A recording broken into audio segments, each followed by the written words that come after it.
So, welcome to everyone who's chosen to have a look at this on our Lighthouse YouTube channel.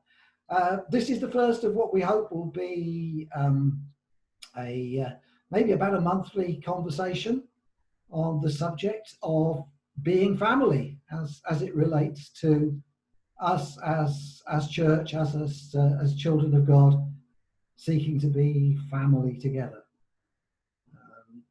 There's a whole variety of stuff that we think we want to cover, but what we would really love as this conversation goes on is for any one of you who's listening who has thoughts or ideas or comments on what we've talked about to add it into the YouTube comments or email it to us to john.pocock@thelighthouse.org.uk or merle.pocock@thelighthouse.org.uk.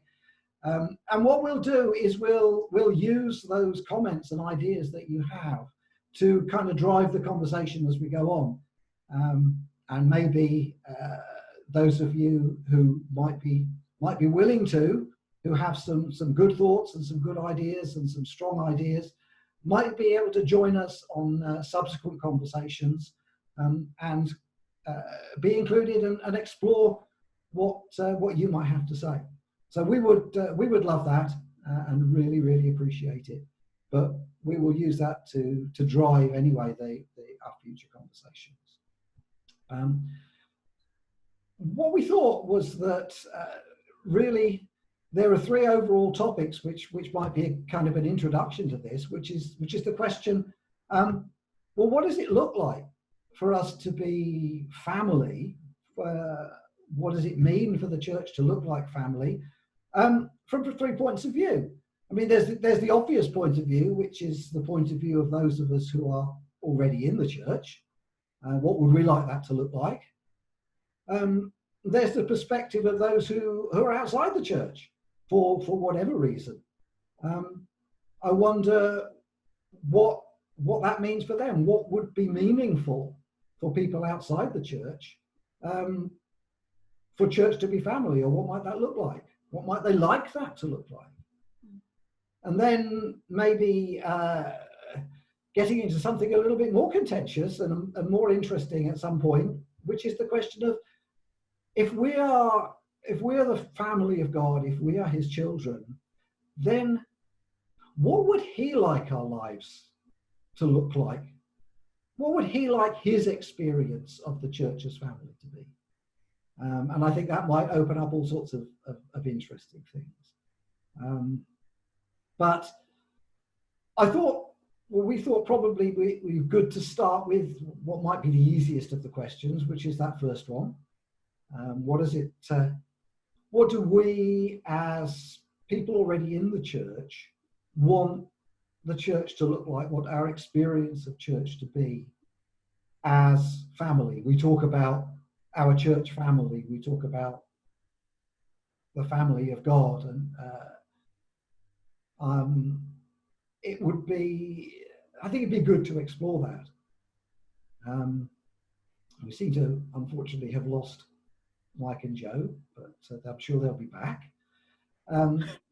Meanwhile, I'm sure they haven't decided to walk out of the conversation. So meanwhile, one of the things that we did in preparing for this was we sent out a little questionnaire to a not quite randomly selected bunch of people that we knew of in the church and around the church. Hopefully a reasonable selection of different kinds of people and whatever. And asked them some questions, asked them to give us their response to their thoughts about what they wanted their experience of church to be like. So, Merle, why don't you introduce the kind of the questionnaires that we asked people and the kinds of responses that we got back? Yes, as John said, we asked a random selection, meaning people of different ages, people that we hardly know at all, people that maybe don't usually get an opportunity to be asked these questions. And the first question we asked is, what do they enjoy and appreciate about their own natural families? Now, the people we asked and responded, these comments were really from people that had had a healthy family. So it doesn't represent the whole of our communities and society, but it does represent those in the lighthouse that, you know, responded to us. But the interesting thing is, if you listen carefully, I'm going to read out a list of things that they felt were really important, that they appreciated and enjoyed in their natural family. What was interesting is that they wanted that same experience in church family. And there were a few additional ones, which I will mention at the end, but these are the important feelings of people, that what they enjoyed and appreciated. So belonging, love and acceptance, being together, free to be yourself, valued, fun, being listened to, total commitment to each other, cared for and included, shared eating, praying together, celebrating, working and playing together, experiencing kindness, trust, security, safe and at ease, encouragement, everyone contributing and helping each other, spending quality time together, building memories, good communication, respect, being allowed to agree or disagree with opinion, the feeling of being part of the whole, but still being allowed to be myself, regular contact, someone being interested, being considered and invited, ability to be honest and vulnerable, always there, support and practical help, support to achieve dreams and goals, sharing our hearts, empathy and understanding without need for explanation. And when it came to what they'd like to experience as church family, in addition to those, experience the presence of God together, inspired, inclusive of all, no pressure to fit in, a place to nurture the person we are, welcomed, strengthened, and having compassion for one another. That's a pretty good list, isn't it?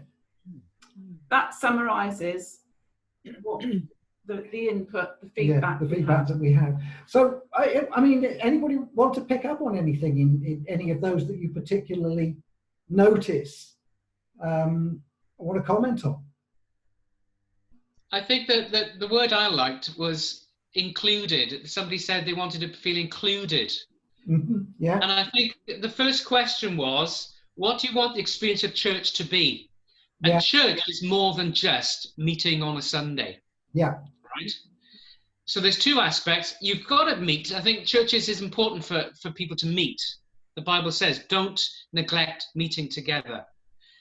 But it's more than that. Being included is more than just meeting on a Sunday and then all going home and living this separate life and then coming back the next Sunday and doing it repeat. So I like the words included. I don't know what anybody else feels about that. And inclusion means sharing lives, not just an hour and a half, 2 hours on a Sunday, sharing lives. Yeah. So that's what I got out of that. I don't know if anybody else has spotted anything they want to home in on. How about you, Julie? Yeah, for me, I like the fact that people have pointed out that when you're in a family, you're accepted for who you are.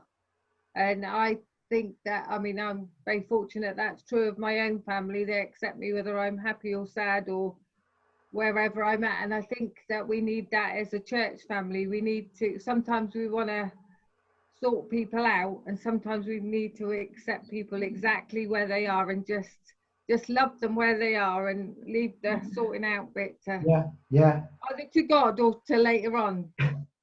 Yeah. Yeah. Anybody else? Rosemary.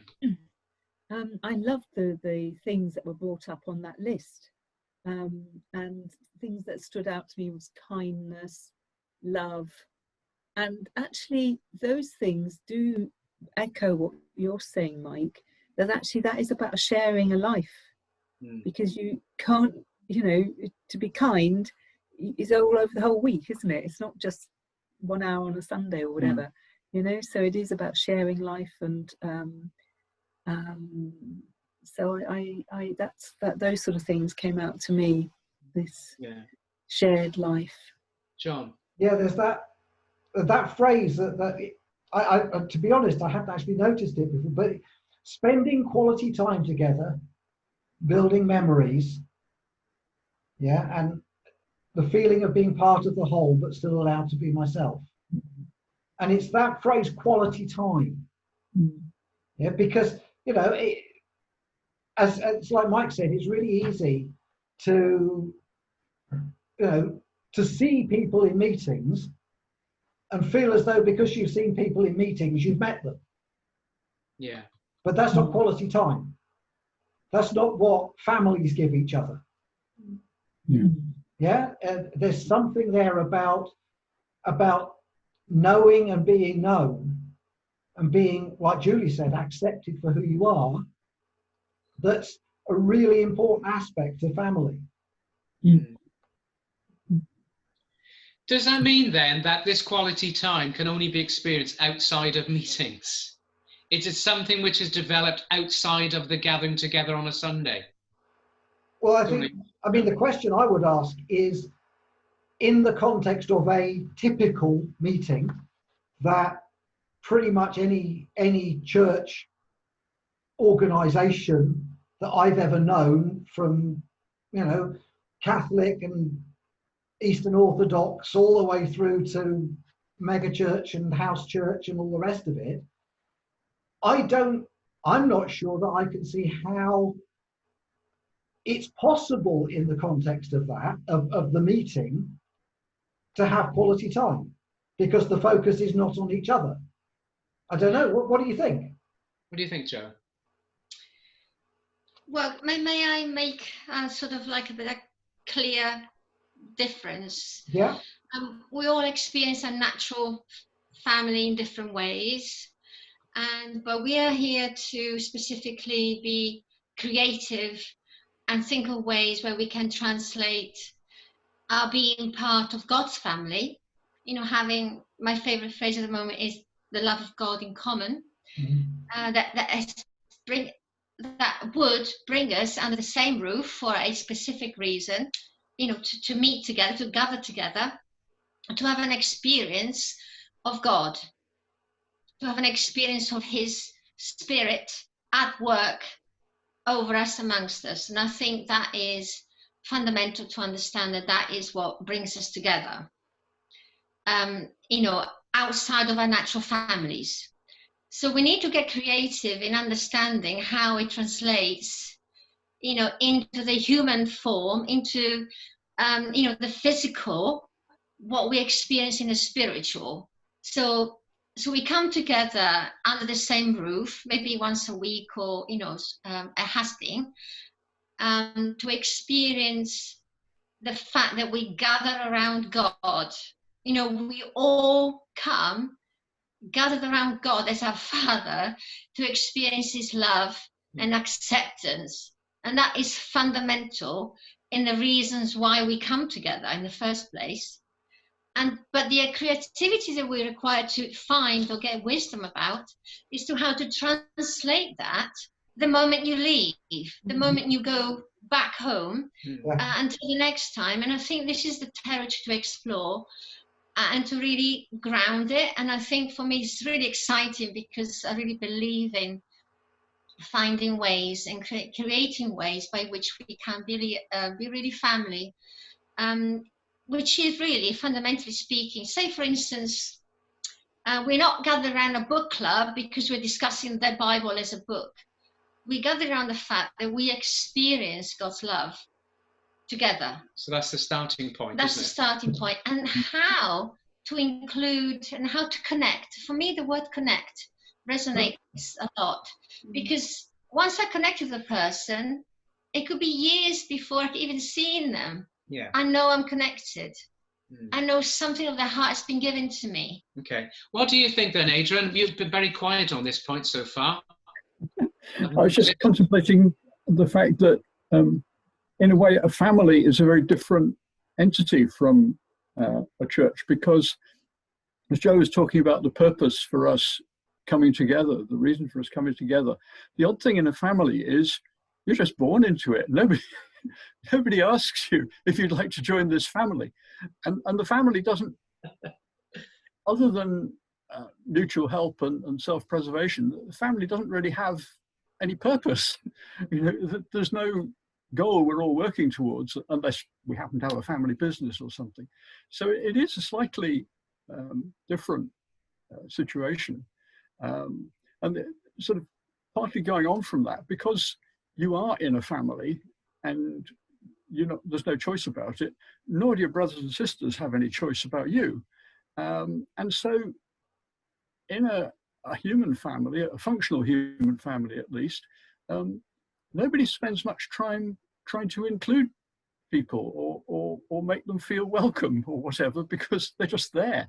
And you can't not be included, for better or worse, as things happen. Yeah. So, yeah. But we're talking about the experience. What would we like the experience of family to be, right? I think what Joe is saying is we're already family because we're united around God. What you're saying is that we are family because of that virtue, that we follow the Lord. We're already family. Yeah. The case of Translating it. what would you like that experience to be? Because you can have good families and poor families. Yeah. Yes. Well, it's all that acceptance, and not feeling judged. The thought came to me that the church should be like a spectrum rather than a scale. And I think many of us, because of our perhaps rather religious understanding of God, and we tend to think of it as a scale that we've become more holy or more righteous or whatever it might be, and we sort of, there are some who are at the top, we think are at the top, and some of us feel like we're mucking around at the bottom. But actually, it shouldn't be. We want it to be a spectrum. I want it to be a spectrum. I'm giving my opinion of people who are of all shades of commitment, of all shades of all types of experience, and nobody's particularly better or more part of church than anybody else. Merle, you were going to say something.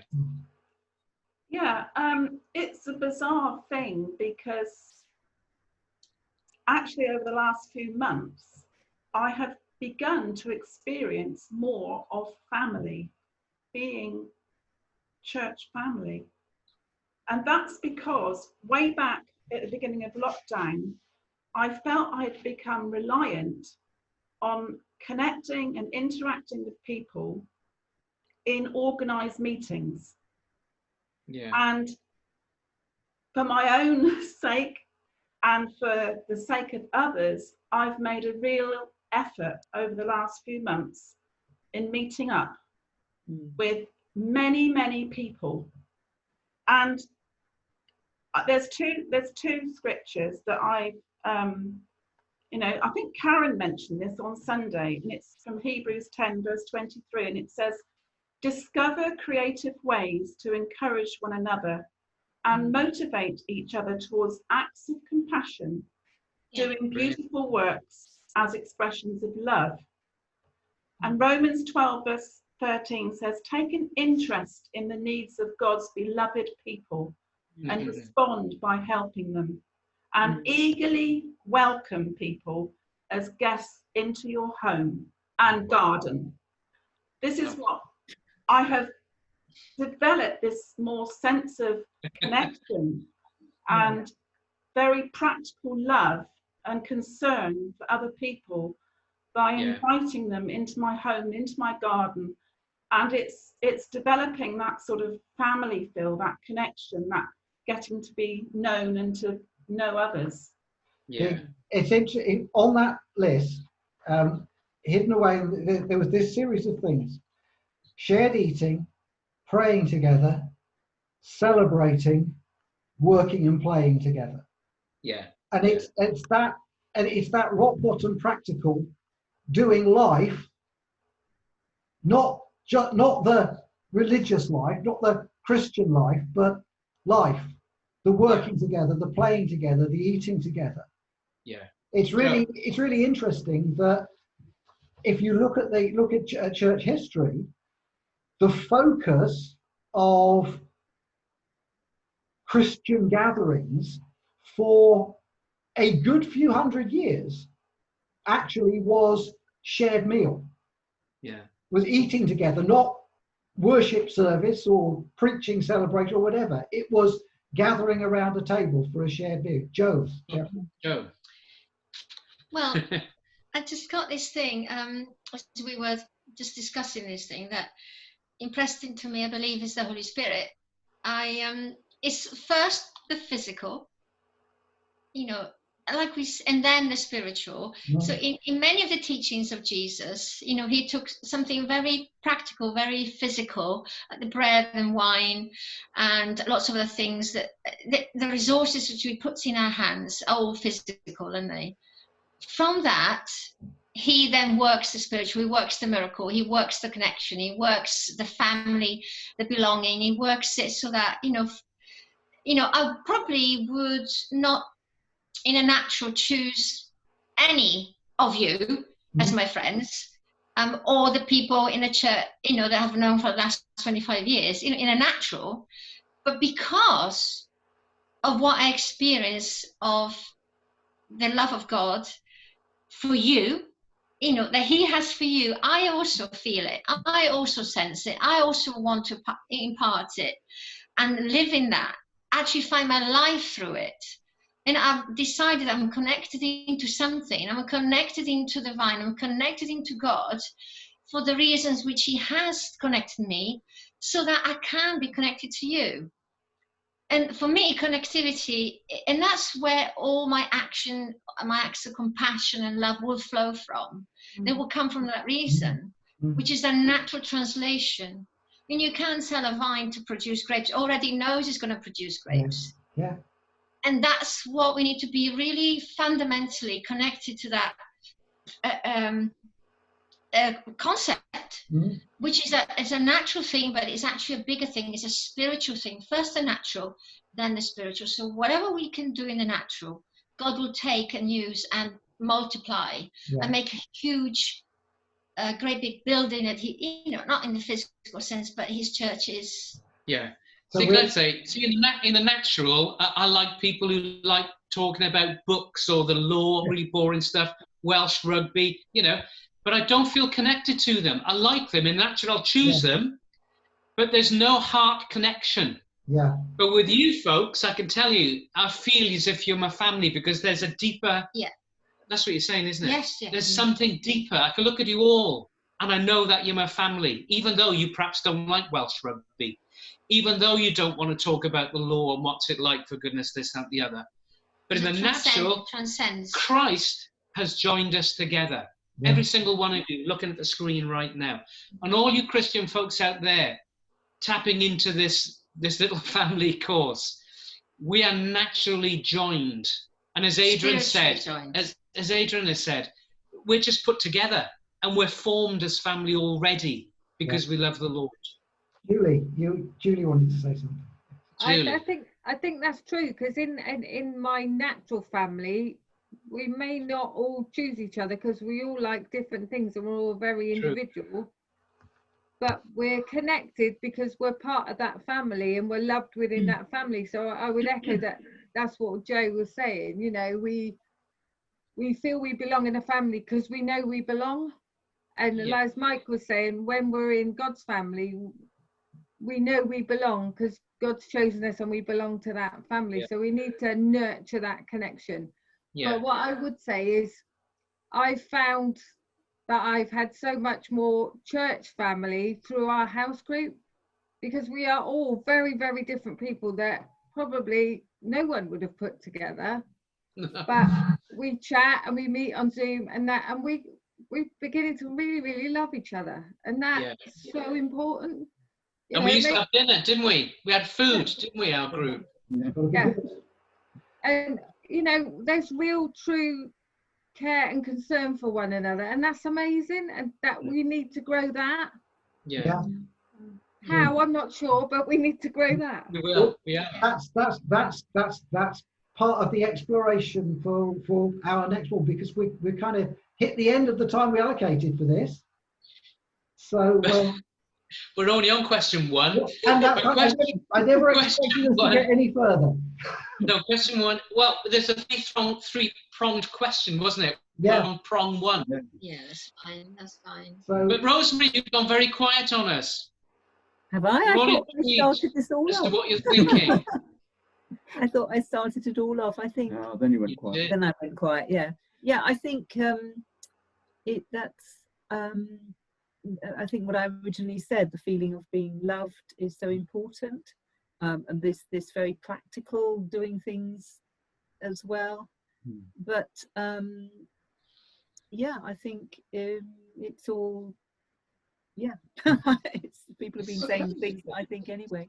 But yes, this quality time is what I said in the first place. You can't just, if you're going to do acts of kindness, you've got to know what it is that people want, you know, and it's and discovering each other, really.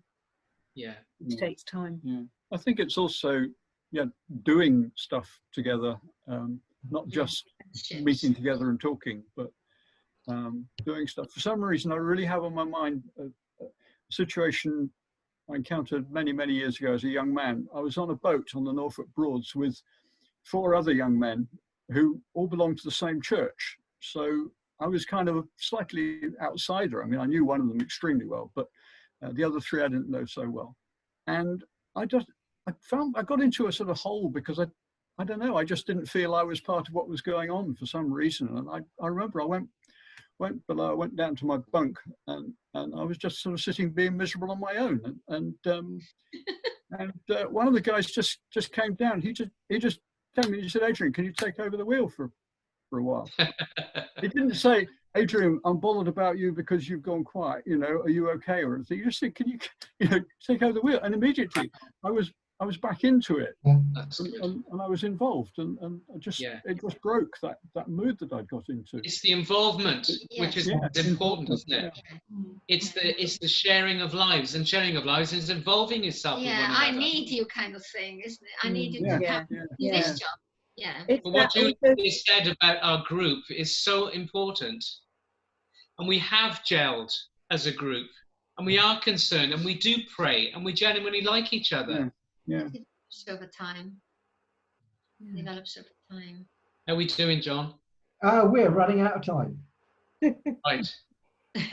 So We'll wrap it all up then with your wisdom. I don't know about that, but let's wrap it all up. Just to say thank you, everyone who's signed on and listened to this. We really would like to get your thoughts and your comments on the stuff that we brought up, and maybe the stuff we haven't brought up, thoughts that have come to you as a result of it. And we'll be doing another one of these probably in about a month. So thank you all very much. Be really blessed and have a wonderful rest of whatever day you're listening to this on. Thank you. All the best.